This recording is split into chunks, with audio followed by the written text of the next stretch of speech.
Здравейте на всички от ProCar LED Lights. Тази вечер направихме Peugeot Partner 2004 година, втората генерация.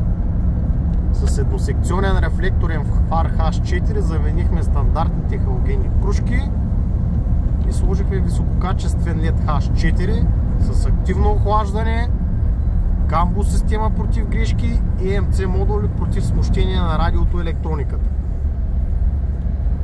Регулирахме фаровете на стенд. Виждате резултата: отсечен фокус, плътна светлина, без петна, без зайци и разсейки. Свети там, където трябва. Това свети на тъмен и мокър асфалт. Тук фаровете са долу-горе в перфектно състояние, защото клиента преди това беше с обикновени кружки, доста пътува вечер и беше трагедия. Особено на тъмно и мокро с обикновените кружки е трагедия.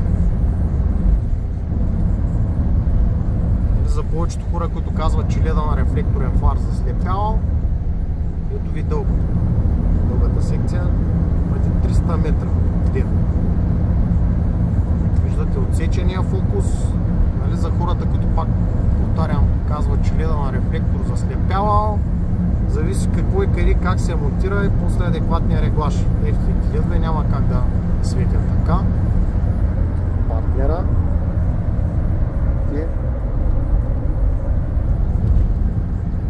Всичко зависи от състоянието на фаровете. Дали ви работят адекватно реглажите по фаровата уредба, ето ви на срещен трафик, и проблеми няма. Плътна, концентрирана светлина и дългата секция.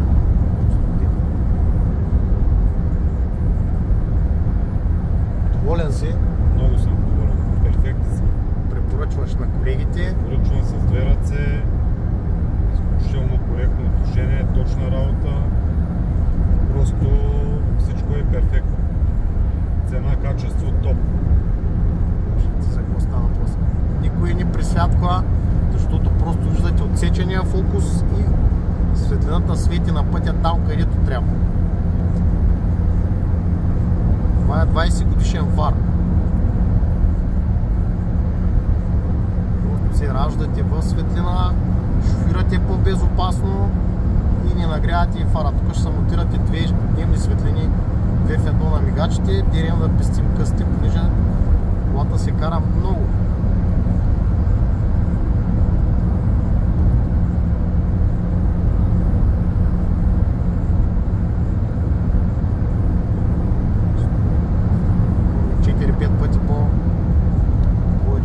Спрямо обикновената стандартна халогенна кружка.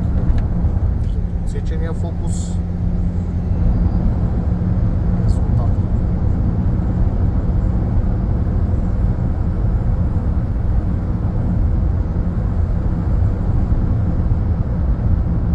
Понеже фарове трябват за нашите пътища, нямаме хубави маркировки, дупки навсякъде, особено есенно-зимния период, когато рано се стъмва, фарове трябва.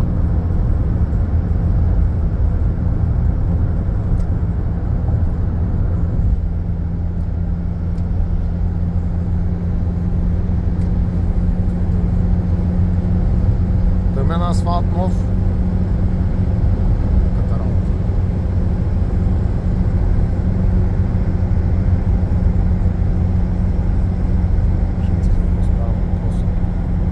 Това е за сега от нас от ProCar LED Lights. Бъдете живи и здрави!